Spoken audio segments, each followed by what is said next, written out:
안녕하세요. 안녕하세요. 렌토입니다. 여러분의 하루는 어떠셨는지요? 그리고 또 어떤 하루를 출발하고 싶으세요? 저는 어제가 그냥 쏘쏘한 하루였지만요. 책을 읽음으로써 기분을 리셋시키고요. 다시 새 출발하려고 합니다. 저와 함께 해보시죠. 이제 함께 책 속으로 들어가 보겠습니다. 천재 앞에서 주눅 들지 말라. 가스보일러에 사용되는 환풍기 부품 등을 생산하는 종업원 50여 명의 중소업체 파워텍. 이 회사가 2000년 1월 리타워 인베스트먼트사에서 경영권이 넘어갔다. 리타워 인베스트먼트사의 회장은 불과 31살인 미국계 한인 최우신 회장. 미국 하버드에서 경제학을 전공했고 자딘 플레밍 증권사에서 기업 인수합병 업무를 담당하다 스미스 바니 은행 한국지사를 거쳤으며 98년에 하버드 후배들을 긁어모아 회사를 설립했다. 그의 아버지는 한국 경제계 유명 인사이다.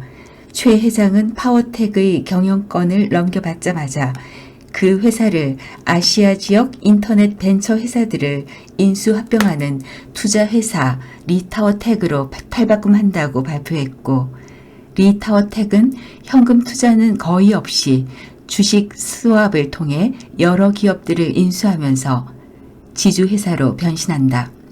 그리고 리타워텍은 역사상 최대 규모라고 하는 13억 5천만 달러의 외자 유치 계획을 발표한다. 2000년 7월 21일 13억 5천만 달러, 당시 환율로 약 1조 5천억 원이 해외에서 들어왔지만 그 돈은 불과 3시간 만에 다시 해외로 빠져나갔다. 그 자금은 하루 0.3%의 이자를 주기로 하고 3시간 빌린 초단기 외화 자금이었다. 어쨌든 리타워텍의 주가는 2000년 1월 4일 2,415원에서 35일 연속 상한가라는 기록을 세우면서 5월 18일에는 36만 2천 원에 달하게 된다. 누군가 떼돈을 긁어모았다는 말이다.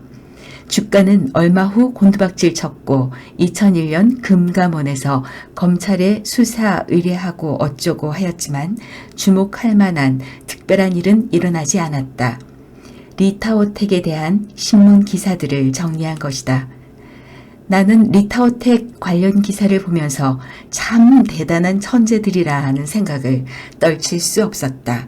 무엇보다도 나는 죽었다 깨나도 1조 5천억 원에 달하는 외화를 3시간 동안 빌리는 방법은 생각하지 못한다. 게다가 사전에 리타워텍은 국내 최대의 법무법인인 김앤장 법률사무소를 통해 재경부에 그러한 해외 투자 계획을 설명하여 내 짐작이지만 3시간 동안의 투자라는 사실은 설명하지 않았을 것이다. 적법 여부를 묻는 공문을 보냈었고 재경부 관계자들은 검토 결과 하자가 없어 적법하다는 회신을 보냈다고 한다. 치밀하다. 천재들이다. 물론 상투를 쥔 개미들은 엄청난 피박을 썼다. 불쌍한 개미들. 나는 도대체가 수상쩍어서 리타워텍 주식 근처에도 가지 않았으며 관련된 놈들을 아주 못 같은 것들로 본다. 경향신문 2000년 2월 22일자에는 사이버 투자왕 대박 박정윤이라는 제목의 기사가 실렸는데 요약하면 아래와 같아. 5살 때 10만짜리까지 암산해 수학 신동이란 소리를 들었다. 초등학생 때 아파트 평당 가격을 계산했다. 삼수를 하던 때 서울 강남의 아파트 값이 평당 1천만 원까지 폭등하자 부모님에게 아파트를 빨리 팔아야 한다고 권하기도 했다. 예상은 적중했다. 2년 뒤에 아파트 값이 평당 600만 원으로 하락했고 IMF가 닥치자 절반으로 뚝 떨어졌다. 아파트를 600만 원에 처분한 부모님은 아들의 말에 귀 기울이지 않은 것을 못내 아쉬워했다. 2191%, 2057%, 99년 4월 15일 1, 2회 하나증권 주최 사이버 투자대회 대학 부분에서 그가 올린 경이적인 수익률이다. 1천만 원의 종잣돈으로 사이버 매매를 통한 실전 투자를 해 2억여 원을, 660만 원을 투자해 1억 4천여만 원을 벌었다. 지난 1월 증권 사이트 세르파 주최 밀레니엄 증권 수익률 게임에서는 1천만 원 모의 투자를 해 1823%라는 수익률을 올렸다.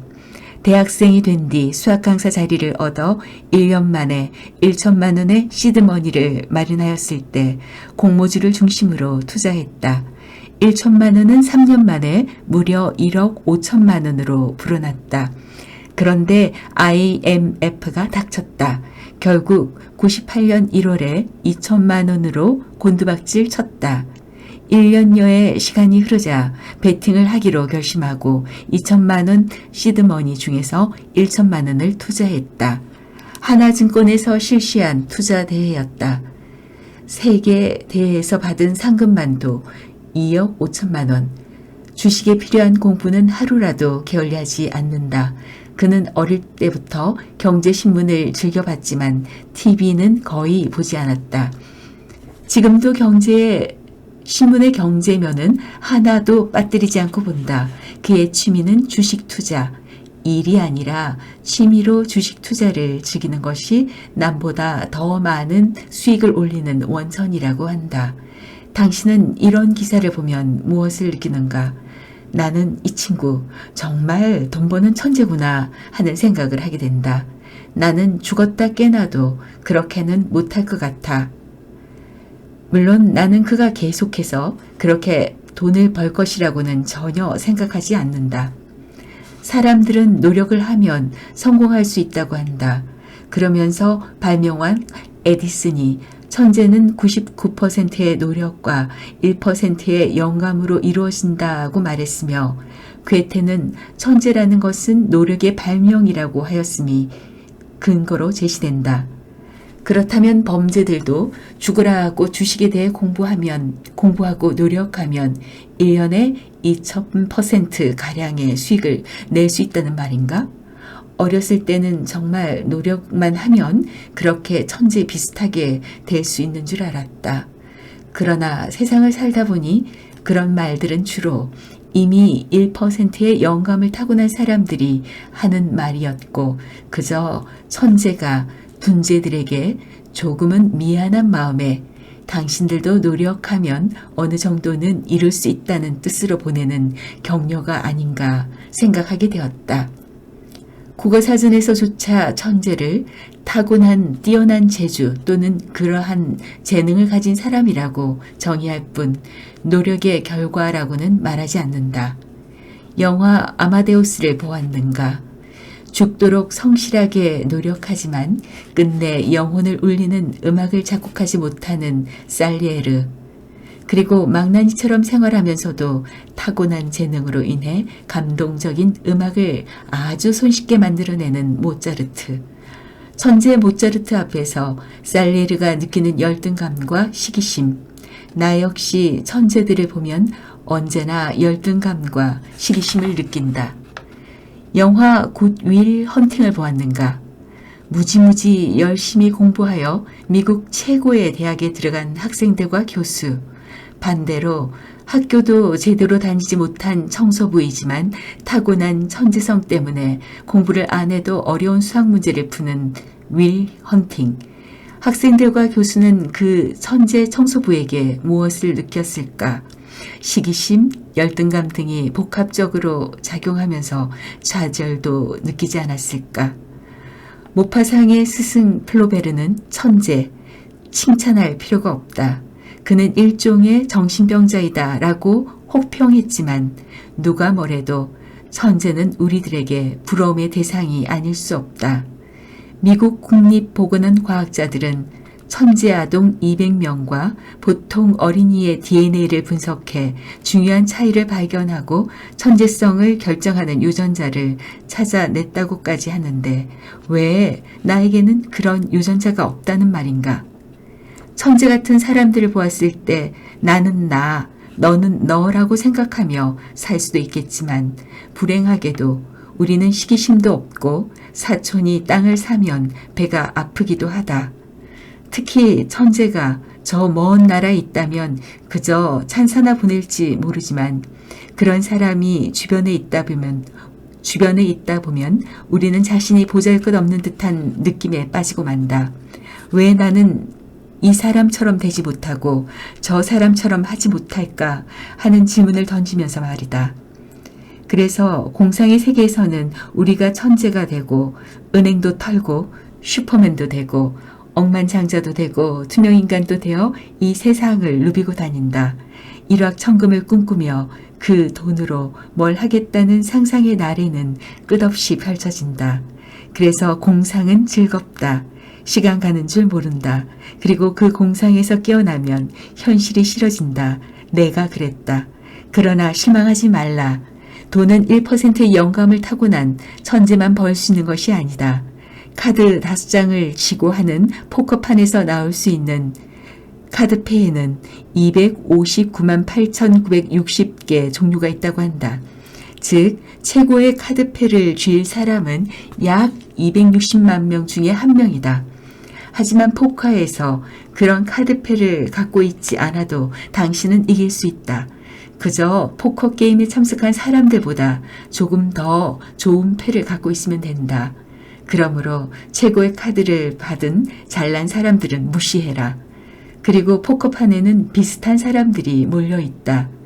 핵심은 천재들의 이야기에 주눅들 필요가 없다는 것이다. 돈을 번다는 것은 다른 보통 사람들과의 게임이지 당신보다 크게 잘난 사람들과의 게임이 아니다. 예컨대 당신이 보통 사람이라면 하버드를 수석으로 나온 사람과 경쟁하게 될 까닭은 없지 않은가. 오히려 그 사람 주변에 더 무서운 경쟁자들이 있기 마련이다. 게다가 이른바 공부 잘하고 머리 좋다는 사람들은 거의 다 학교나 연구소 혹은 법조계나 의료계 또는 유명 기업들에 있다. 이 얼마나 기쁜 사실이냐. 서울대 이공계 수석 입학생들의 80% 이상은 나중에 교수가 돼 있었다는 보고서도 있다. 이 역시 범죄들에게는 너무나도 다행한 일 아닌가. 당신이 보통 사람이라면 교수나 의사 혹은 변호사와 경쟁할 까닭은 없지 않은가. 부자가 되는 데는 신이 내린 어떤 재능이 필요한 것도 아니고 학벌도 배경도 자격증도 큰 도움이 안 된다. 부자가 되는 길을 걷고자 한다면 그것을 빨리 깨달아야 한다. 결국 그것은 다른 보통 사람들과의 게임일 뿐이다. 보통 사람들과의 게임이기에 그렇게 어려운 것이 아니다. 그저 우리는 우리가 속한 분야에서 다른 보통 사람들과 경쟁하여 이기면 되는 것일 뿐이다. 그들이 놀 때 놀지 말고, 그들이 잠잘 때 잠을 덜 자고, 그들이 쓸 때 덜 씀으로써 목돈을 준비하고 기회를 찾으면 된다. 게다가 그렇게 노력하는 자가 성공할 수밖에 없는 분명한 이유가 있다. 정신 차리고 내 말을 새겨 들어라. 보통 사람들은 학벌이나 배경이나 자본이 있어야 성공할 수 있다고 믿는다. 즉 학벌이나 배경, 자본 등이 없는 보통 사람들은 자기들에게 그런 것이 없으므로 노력하여 보았자 무의미하다고 믿고 아예 노력을 포기하고 만다. 현재의 위치에서 미래를 미리 계산하여 보고 미리 포기하는 그런 사람들이 당신 주변 사람들이며 그들은 그저 일확천금을 꿈꾸면서 연예인이나 정치인, 스포츠 선수들, 컴퓨터 게임, 채팅, 명품 브랜드, 경마 등에 무지 관심이 많다. 당신이 하는 게임은 바로 그런 사람들과 하는 것이다. 기억하라. 이것 역시 당신에게는 춤을 추고 싶을 정도로 너무나도 기쁘고 다행한 사실이라는 것을. 이것은 마치 전쟁터에서 당신의 적군이 더 이상 싸울 생각을 갖지 않고 총을 내려놓는 것이나 마찬가지이다. 그런 적들과 싸울 때는 총도 필요 없고 그저 활이나 창만 있으면 이길 수 있지 않겠는가. 거창한 그 무엇도, 번쩍번쩍한 학벌도, 대통령 친척과 친하게 지내는 배경도 많은 자본도 필요 없다는 말이다. 이 사실을 빨리 깨달아라. 미래의 결단, 자본주의 이후의 사회 등으로 우리에게 잘 알려진 미국 미래학의 거두 피터 드래커 역시 높은 성과를 올리는 생산적인 사람, 끊임없이 혁신을 꾀하면서 계속 발전하는 사람, 다른 사람에게 영향을 미치는 비중 있는 사람, 그런 사람이 되는 길은 오직 지속적인 관리와 노력밖에 없다고 말한다. 나도 그의 말에 동의한다. 부자가 되는 데 있어서의 경쟁자는 천재가 아니라 결국은 자신의 의지라고 하는 이 지극히 간단한 사실이 독자들 마음속에 각인되기를 바란다. 추신. 엄청난 부자들의 신화 같은 이야기에 초라해할 필요가 없다. 특히 아무개 경영자가 보유하고 있는 주식 총액이 얼마라는 등의 기사는 전혀 믿을 것이 못 된다. 회사의 경영권을 유지하려면 일정 수익 주식은 계속 보유하고 있어야 하고 그것을 팔아버린다면 경영권을 잃게 된다. 즉 환전성이 약하다. 게다가 주식 가격이 정찰가로 매겨져 있는 것도 아니다. 비상장 회사 주식의 경우에는 그 가치를 자기 마음대로 부풀릴 수 있다. 예를 들어 내가 어떤 미공개 회사의 주식을 많이 갖고 있다고 치자. 그리고 그 회사의 미래 가치를 5천억 원이 된다고 뻥을 튀기면 내 재산은 졸지에 수천억 원도 되고 1조 원도 되게 된다. 그러나 미래 가치라는 것은 순전히 말 만들기 나름이다. 시장에서 평가받지 않은 주식의 가치는 아무도 모르며 그것마저도 현금화되기 전까지는 실제 총액을 모른다. 대부분의 사람들은, 보통 사람들은 부동산이나 주식, 가상화폐에 대해 모른다. 그래서인지 그쪽으로 떼돈을 번 사람이 있다고 하면 귀를 쫑긋거리고 관심을 갖는다. 문제는 자기 학습을 통해 배우려고 하는 게 아니라 떼돈을 벌었다는 사람들의 투자 조언을 우선시하면서 따라하려고 한다는 데 있다. 대원칙. 자기가 얼마나 부자인지 보여주려고 가시하는 연놈들을 절대 믿지 마라. 부동산 고수로 알려진 연놈이 임장, 현장 답사 비용으로 수백만 원 내라고 하는 것, 그 연놈이 당신 돈으로 부자되고 싶어하는 거다. 오늘은 페이지 37까지 세이노의 가르침 함께 하였습니다. 다시 만나 뵙겠습니다.